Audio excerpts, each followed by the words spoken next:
Donc oui, comme l'a dit si bien Victor, je vais vous parler de ce sur quoi j'ai travaillé ces derniers mois au labo.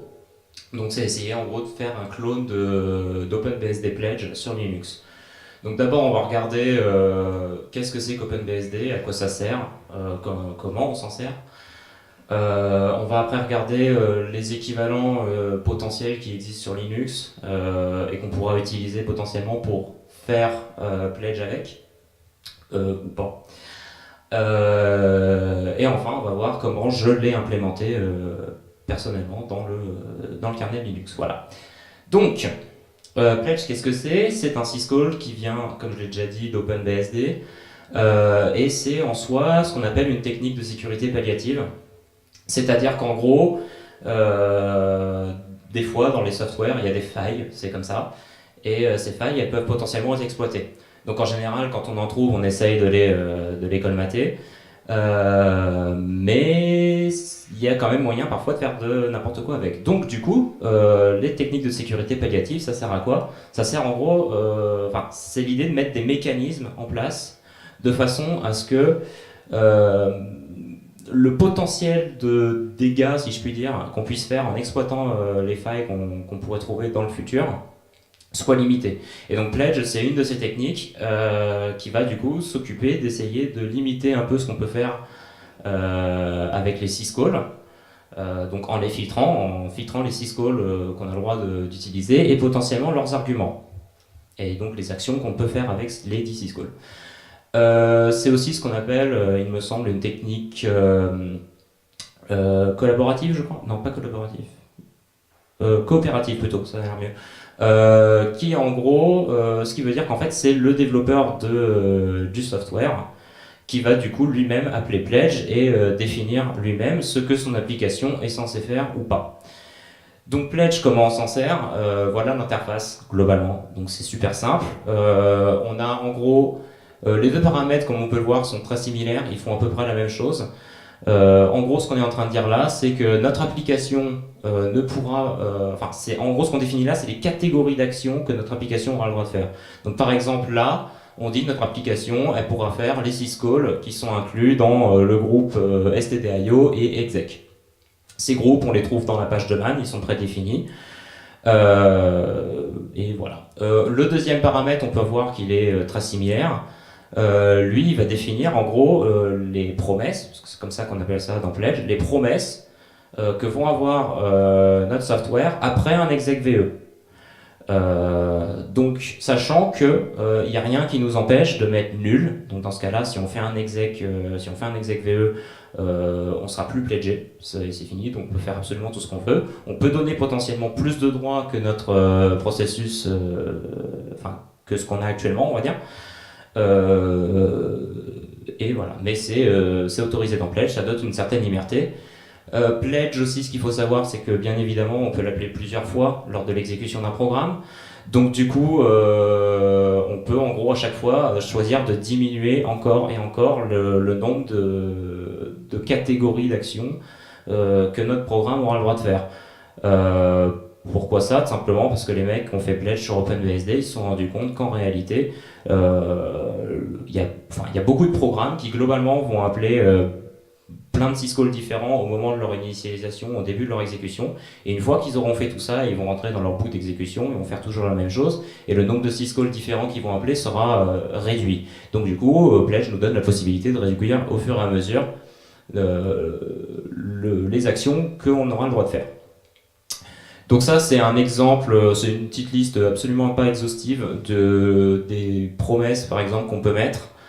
L'idée c'est juste de voir qu'en fait il y en a à peu près pour tout ce que vous voulez. Donc par exemple AirPath, stdio, bon, c'est pour faire de l'IO, jouer avec des failles descriptors, etc. AirPath c'est pour ouvrir des fichiers en read-only, il y a des équivalents du coup pour les lire ou pour les créer. TMPPath c'est pour aller jouer dans slash TMP, iNet c'est pour faire du networking, DNS pour faire du DNS, mais ça a du sens sur OpenBSD, moins sur Linux parce que, bref, peu importe. Bref, je vais pas vous faire toute la liste et toute la description, il y en a plein, et si ça vous intéresse, allez voir la page de Man, elle est bien faite. J'ai dit il y a quelques slides que Pledge, ça filtrait les syscalls, mais aussi leurs arguments. C'est-à-dire que pour certaines règles, donc là par exemple, ça c'est ce que j'ai pris dans la règle, c'est pas la règle SDIO d'ailleurs, c'est une règle globale celle-là pour le coup, c'est une règle globale de pledge qui dit que on a le droit d'appeler mmap selon certaines règles, donc STDIO entre autres par exemple, parce qu'on aura peut-être envie d'allouer de la mémoire à un moment. Mais si on appelle mmap ou mprotect, on ne pourra jamais utiliser protexec et donc allouer de la mémoire et mettre du code exécutable dedans. Enfin, on pourra mettre du code dedans, mais vous ne pourrez pas l'exécuter. Donc voilà. Donc voilà. Et évidemment, ce que je vous ai pas dit, c'est qu'est-ce qui se passe dans le cas où un process fait n'importe quoi. Donc quand il essaye d'appeler un syscall qu'il n'a pas le droit de faire, il se fait défoncer à coup de signal non rattrapable. Donc sur OpenBSD, ça va être SIGABORT. Moi, dans mon implémentation, j'ai choisi SIGKILL parce que SIGABORT, ça n'existe pas sur Linux. Et voilà. Aussi, là, il y a une règle qui s'appelle error. Elle est particulière, celle-ci. Quand on met cette règle-là, on se fait pas tuer en fait. Quand on fait, si notre programme fait n'importe quoi, il va pas se faire tuer. Le syscall va juste lui être refusé avec un gentil ENO6 qui va être envoyé en valeur de retour du syscall. Voilà. Donc, en gros, voilà ce que c'est Pledge. Maintenant, comment on peut l'utiliser et qu'est-ce qui existe déjà sur Linux? Enfin, comment on peut l'implémenter, pardon, et qu'est-ce qui existe déjà sur Linux? Donc, si on fait une recherche vite fait, le premier truc sur lequel on tombe, c'est seccomp. Seccomp, c'est aussi un syscall qui lui est exclusif à Linux, qui va, pareil, nous permettre en gros de filtrer les syscalls et leurs paramètres avec une granularité beaucoup plus fine, puisque là, on va directement pouvoir préciser les syscalls qu'on veut filtrer un par un, les paramètres, les valeurs qu'ils ont le droit de prendre, etc. etc. Le tout en utilisant des filtres BPF. Voilà. Donc voilà, plus de granularité. Pourquoi je ne l'ai pas utilisé? Parce que seccomp, c'est un peu rigide. Qu'est-ce que je veux dire par là? C'est que Pledge, ah purée, j'oublie à chaque fois celui-là. Pledge a un système de whitepath qui est intégré aussi, qui fait qu'en fait il y a certains chemins de fichiers qui vont être whitelistés en fonction des règles que l'on lui a données. Par exemple, sur OpenBSD, la règle DNS, si on n'a pas cette règle, on ne pourra pas ouvrir /etc resolve.conf pour récupérer nos nameservers. Si on a la règle DNS, on pourra l'ouvrir, récupérer nos nameservers et on est content. On peut pas exprimer ça avec seccomp parce que seccomp ne peut pas déréférencer des pointeurs. Le BPF qu'il utilise ne le permet pas. Donc ça limite un peu ce qu'on peut faire avec. Et aussi pour le coup du deuxième argument qui nous permet potentiellement soit de ne pas pledger notre process dans le cas d'un exec ou alors de donner des droits plus élevés, on ne peut pas l'exprimer non plus avec seccomp. Est-ce que c'est une mauvaise chose? Je ne me prononcerai pas là-dessus. C'est vrai que ça peut paraître bizarre d'exécuter un programme qui a plus de droits que nous-mêmes en fait, mais pourquoi pas, j'ai envie de dire. Mais on ne peut pas le faire avec seccomp et moi j'avais envie de faire une copie à peu près conforme. D'autres méthodes, il y en existe. Ah oui, puis pardon. Seccomp, c'est chiant à écrire aussi. Voilà. Donc ça ressemble à ça. Enfin, vous allez me dire, il y a pire. Mais là, en fait, c'est un wrapper déjà. En fait, c'est libseccomp parce que seccomp de base, c'est vraiment absolument infâme à utiliser. Et même comme ça, en général, les gens n'ont pas envie de s'en kikiner. Ce qui fait que le nombre de programmes qui l'utilisent réellement dans la vraie vie est relativement peu élevé globalement. Voilà. Donc ça je le savais pas à l'époque où j'avais commencé déjà mon implème, mais on m'a parlé il y a un peu moins d'une semaine de ptrace. Ptrace c'est un truc, c'est un autre syscall encore une fois. Il est assez intéressant puisqu'en fait il peut nous permettre d'intercepter des syscalls et de les remplacer ou de les émuler et même de créer des syscalls à l'arrache qui n'existent pas. Donc par exemple on pourrait parfaitement avoir un process tracer qui va créer un syscall pledge. Et puis intercepter tous les syscalls et puis après faire nos règles avec. Donc c'est plutôt pratique. Pourquoi potentiellement on pourrait ne pas l'utiliser? Parce que ce serait probablement assez lent. Parce que je pense que ça veut dire qu'à chaque fois qu'on appelle pledge, on est obligé de retourner dans le process parent qui doit faire les checks, qui doit potentiellement qui peut décider du coup est-ce qu'on autorise le syscall ou pas, puis après redonner la main à son fils, etc. Ça fait pas mal de context switch. Dans le cas où le programme fait beaucoup d'IO, ce serait probablement assez lent, je pense. Et puis ce serait ultra chiant oui, ce serait ultra chiant d'implémenter l'héritage dans le cas pas forcément d'un exec, je ne pense pas, mais dans le cas d'un fork, typiquement, il faudrait commencer à essayer de garder des règles séparées pour chacun des process qu'on fait tourner, et puis enfin, faire en sorte que tout ça, ça se passe bien. Je pense que ça doit être probablement possible, mais pas forcément plus facile à faire. Voilà. On m'a aussi parlé de BPF. Ça, je ne vais pas beaucoup me prononcer dessus parce que je ne sais pas vraiment comment ça fonctionne, mais globalement, ça nous permet de tracer des process ou voire même le kernel, de pouvoir accéder. Oui, voilà, globalement. On peut accéder à certains éléments du kernel via UBPF et peut-être faire des tests pour regarder est-ce qu'on a le droit ou pas de faire ce qu'on veut. Ça pourrait marcher, je ne vais pas en dire beaucoup plus parce que je risquerais de dire absolument n'importe quoi. Et voilà, ça demande à être un peu à être regardé tout ça. Voilà. Donc du coup, conclusion, donc moi à l'époque où j'ai fait mon choix, je connaissais globalement que c'est comp, donc le choix a été vite fait, j'ai décidé d'aller me jeter dans le kernel Linux parce que c'est rigolo. Voilà. Donc du coup, comment on le fait? Pour implémenter Pledge, au final, on a besoin de relativement peu de choses. Premièrement, on a besoin de pouvoir stocker des informations et un état associé à nos processus, à nos tâches. On veut pouvoir hooker du coup tous les syscalls du système pour faire nos tests et vérifier si oui ou non on a le droit de les faire. Et on veut évidemment pouvoir l'appeler depuis le userland, parce que sinon, à quoi ça sert? Donc on va regarder un peu ça dans l'ordre. Donc comment je peux faire pour stocker mes informations de process et potentiellement avoir quelques hooks marrants? Il y a un truc dans Linux qui s'appelle les security modules. Aussi connu sous le nom de LSM. Et les LSM, c'est vachement bien. Parce que, en fait, c'est des modules, c'est dynamique, c'est sympa. Ça nous permet d'avoir des hooks à plein d'endroits critiques du système. Par exemple, dans le cas où un process est créé, dans le cas où un process est détruit, dans le cas où on va loader le binaire d'un process, quand on essaye d'ouvrir des fichiers, quand on fait des opérations sur le système. Enfin, il y en a énormément. La liste complète, elle est assez balèze et vous pouvez la trouver dans les sources de Linux, dans include linux lsmhooks.h. C'est super bien documenté. Je vous invite, si ça vous intéresse, à aller lire ce qu'il y a là-dedans. C'est marrant. Et aussi, ça rajoute des security feeds, enfin des champs qui s'appellent security, dans la plupart des structures kernel. Donc par exemple la tâche struct, qui est celle qui va représenter une tâche, et donc du coup là où j'ai potentiellement moi pour implémenter Pledge, j'ai envie de stocker mes informations d'état. Donc ces security feeds, c'est des pointeurs void étoiles globalement, donc en fait on peut mettre absolument tout ce qu'on veut dedans. Mais ça a aussi un effet, c'est que on peut pas, bref, je vais en parler tout à l'heure. Par contre, au niveau des hooks, donc c'est super, il y en a une pléthore, mais il n'y en a pas pour les syscalls. On ne peut pas hooker les syscalls avec les LSL pour des raisons de performance, parce qu'ils ont envie de limiter quand même l'overhead que ça fait d'avoir du coup des hooks partout qui font des checks à tout moment.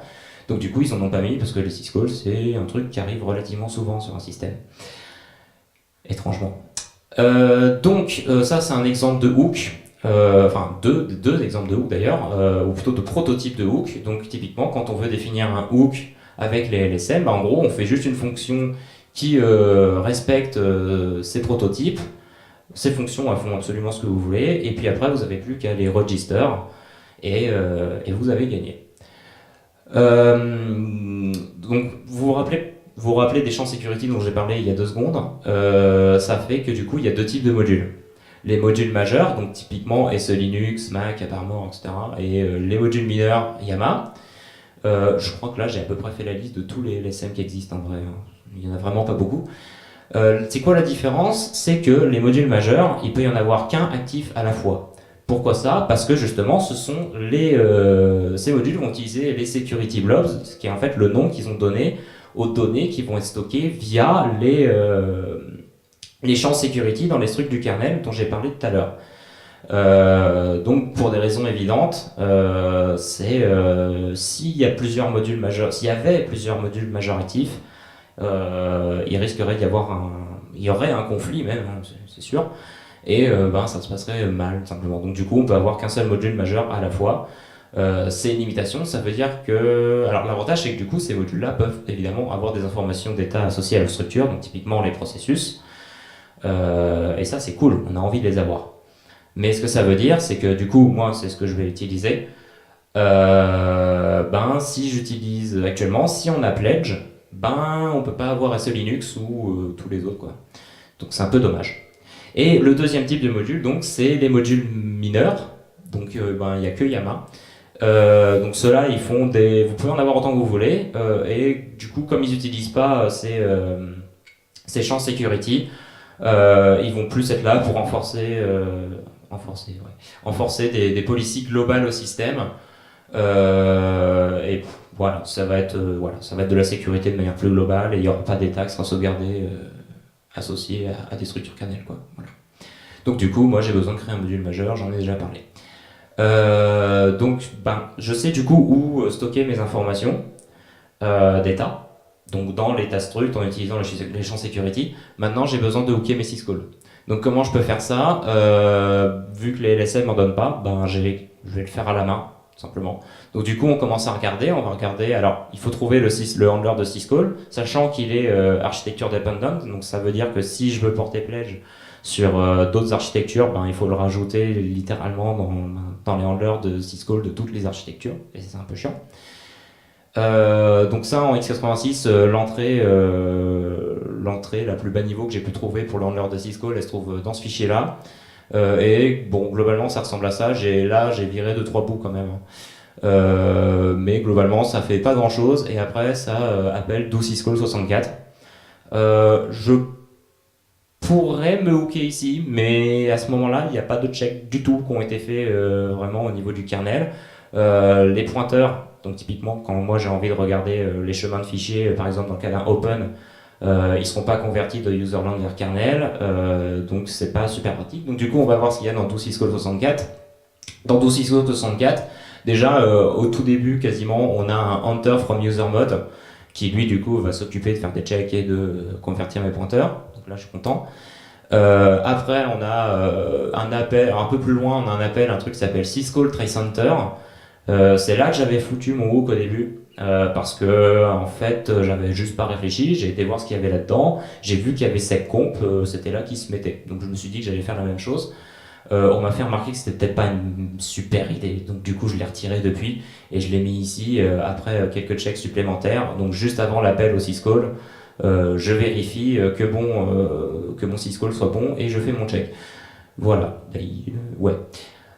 Donc à ce moment-là, du coup, je peux appeler mon syscall ici, mon hook ici, et après, je peux faire absolument tout ce que je veux. Donc globalement, ça a été un peu tronqué, mais c'est globalement ce que je fais à peu près quand je check un syscall. Je vérifie si le syscall est pledgé, je regarde si le syscall, on a toujours le droit, parce qu'il y a certains syscalls, on a toujours le droit de les exécuter, genre exit, ça a l'air pratique de l'avoir. Et puis sinon, on va regarder tout simplement est-ce que ce syscall, il fait partie des catégories de syscall qu'on a pledgé. Et si c'est le cas, on l'autorise. Sinon, tant pis pour lui, et puis il se fait défoncer. Voilà. Donc c'est super. Donc maintenant j'ai mon hook, j'ai les informations que je peux stocker. Il me reste plus qu'à pouvoir lui donner les informations et pouvoir appeler ça depuis le userland. Donc comment je fais?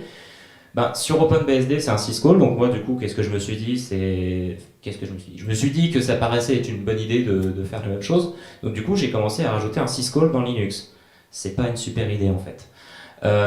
Pourtant, c'est dommage, parce que c'est super simple, enfin, à peu près. Vous rajoutez quelques entrées dans des fichiers qui sont architecture dependent, et c'est là le problème.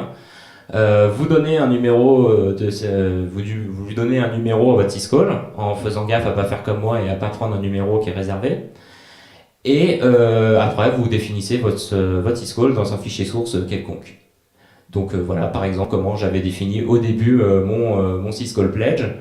Et puis si on l'appelle, ok, bon, c'est pas grave. Si, c'est bon. Si on l'appelle, voilà, 333, c'était le numéro réservé que j'avais pris qu'il fallait pas prendre. Mais ça marchait, voilà. Mais en fait, vous n'avez pas envie de faire ça. Déjà parce que des syscalls, il y en a énormément. Donc c'est assez mal vu de manière générale dans la communauté de vouloir en rajouter un tout bout de champ. Donc du coup, ouais, voilà. Et surtout, ça veut dire que vous devez les maintenir sur toutes les architectures que vous voulez supporter. Donc moi, j'ai fait que x86-64, c'était déjà chiant. Parce que, en fait, pendant que j'étais en train de faire mon truc, il y a un petit malin qui s'appelle GCC8 qui s'est pointé, qui a pété le build du kernel, et moi, plutôt que de downgrade mon GCC, je me suis dit que j'allais mettre à jour mes sources, et j'étais parti pour quelques heures de merge conflict ultra chiant dans Git, quoi. Donc évitez les syscalls, à la place, faites comme les gens conseillent sur internet dans la communauté des LSM et rajoutez des PRCTL. PRCTL, c'est quoi? C'est encore un syscall de Linux qui est un syscall un peu fourre-tout où en gros on peut donner une action à faire avec option ici, voilà. Donc là, en l'occurrence là, ça va être PRPledge. Vous définissez donc un numéro à PRPledge. Là, il y en a peu, hein, je crois que c'est le 43e ou un truc du genre que je vais utiliser, donc c'est plus facile de faire en sorte que ça ne conflicte pas avec des trucs qui existent déjà. Vous définissez un placeholder dans le cas où votre pledge, vous l'avez pas compilé typiquement, histoire que quand vous appelez PRCTL avec pledge et que pledge n'existe pas, votre programme, enfin votre kernel ne casse pas et que du coup ça se passe bien. Enfin non, c'est pas le kernel, c'est votre programme qui va pas compiler plutôt, c'est plutôt ça. Et puis après, vous avez un énorme switch case avec plein d'options que là j'ai retiré, sinon ça rentrait pas dans la slide. Et globalement, vous rajoutez votre case PRPledge, vous chopez une valeur d'erreur, vous lui donnez les arguments. Et en plus de ça, en bonus, vous avez ici cet argument que j'avais pas quand j'étais avec mon syscall, qui est en gros, qui va correspondre en gros à la tâche courante, à la tâche qui est appelée PRCTL. Ce qui m'évite de faire comme je faisais avant, c'est-à-dire me reposer sur un pointeur global qui s'appelle current, qui en théorie normalement a la bonne valeur, mais je me méfie. On sait jamais. Hein? Bon, ok, bref. Probablement, mais on sait jamais. C'est plus propre, je trouve. Peu importe. Tant pis. Donc voilà, donc maintenant après j'ai plus qu'à donc j'ai mon PRCTL, il va appeler pledge vraiment. Là je récupère ma task, si mon state il n'existe pas, je la loue dans mon champ security. Et puis après on a fini. Là je prépare déjà un hook LSM task free pour faire en sorte que quand ma tâche elle est détruite, le champ security qui va avec le soit bien avec. Le soit bien, ouais. Le soit avec et voilà. Dernière chose qui me reste à faire, c'est pouvoir transférer du coup les données dans le cas d'un exec, puisque du coup je veux faire en sorte que mes exec promises deviennent les promesses du coup actuelles. Donc pour ça, j'ai utilisé encore un OKSM qui est pas du tout prévu pour, qui s'appelle BPRM Committing Creds. C'est un hook qui est appelé pendant le chargement du binaire du du programme, pardon. Qui permet de vérifier des credentials globalement. Et parce qu'en fait dans les LSM il n'y a pas vraiment de hook sur l'exécution en soi, la seule chose qui est le plus proche c'est au moment du loading du binaire. Donc du coup il faut choisir le bon hook parce qu'il y en a certains qui peuvent être appelés plusieurs fois pendant le loading du binaire, donc il faut faire gaffe. Donc c'est un peu crade parce que c'est clairement pas fait pour quoi.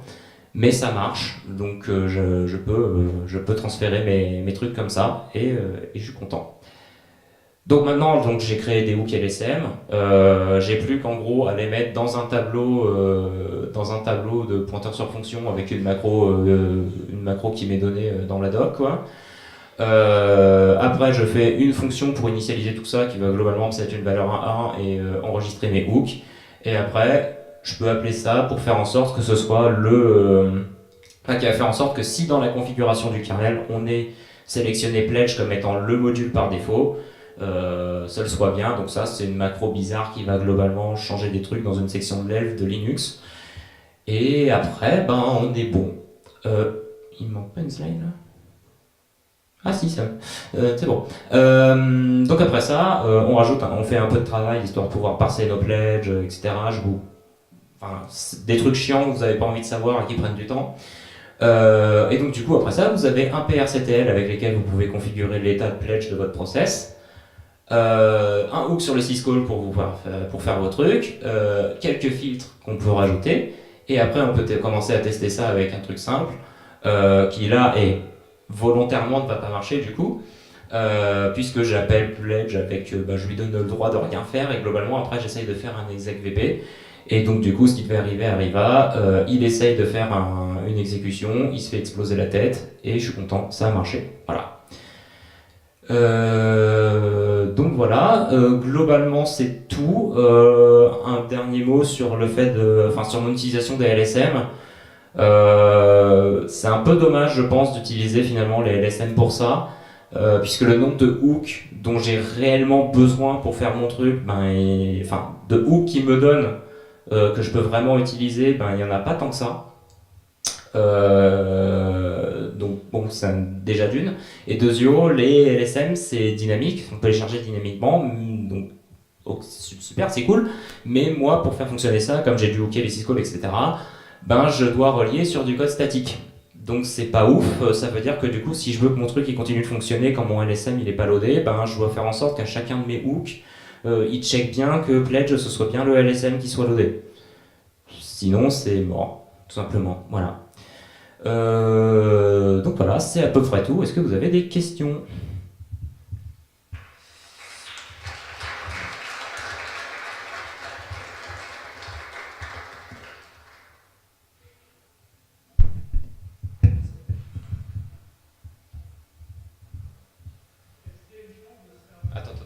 Attends le micro. Est-ce qu'il a une chance de se faire merger dans le kernel officiel ? Dans l'état actuel, avec mon implémentation actuelle, honnêtement non. À cause de ce que très probablement déjà à cause de ce que je fais avec les LSM, le fait que j'utilise des hooks j'utilise des hooks d'une manière qui sont pas prévues.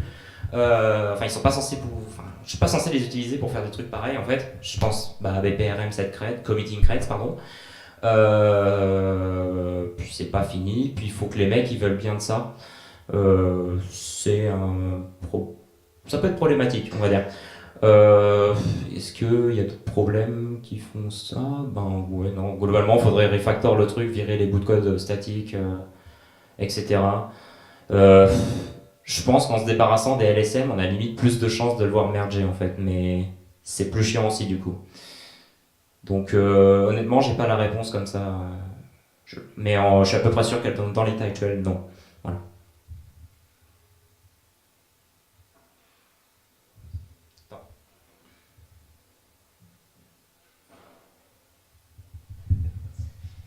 Merci.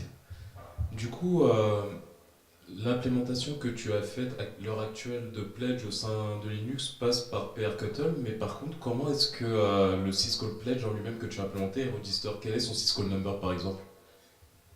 Attends, j'ai pas tout compris. Tu peux répéter ? Ah, excuse-moi. Du coup, actuellement, ton implémentation de Pledge passe par PRCuttle, c'est ça? PRCTL. Par PRCTL, ouais. Et du coup, comment est-ce que Pledge, en fait, comment se manifeste l'existence de Pledge vis-à-vis des autres syscalls vu qu'il n'est pas enregistré dans la table des Du coup, en fait, Pledge là n'est plus un syscall. C'est-à-dire que le seul syscall qu'il y a, c'est PRCTL, qui lui peut faire plein d'actions qui sont en gros dans le gros switch case que j'ai montré tout à l'heure, qui est je sais plus trop où. Où est-ce qu'il est, Non, c'est pas ça, c'est pas ça. Bon, je sais plus où il est, c'est pas grave. Mais je sais pas si tu te souviens, il y avait un gros switch case où j'ai rajouté mon case PR Pledge. PRCTL, c'est un syscall fourre-tout, comme j'ai dit. Donc en gros, tu peux définir plein d'actions qui vont concerner le process qui va l'appeler en fait. Et du coup, en fait, le seul syscall, ça va être PRCTL. Ça veut dire que tout le problème de maintenir un syscall que j'ai rencontré au début, c'est plus moi qui m'en occupe, c'est les mecs qui maintiennent PRCTL. Et c'est tout en fait, c'est dispatch par PRCTL après. Voilà, c'est dispatch par PRCTL et moi j'ai plus à m'en soucier. D'accord. Mais du coup, Pledge n'est plus un syscall en soi, c'est une option d'un syscall quoi.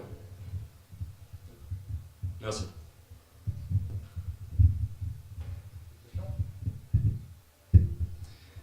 Bon, merci beaucoup.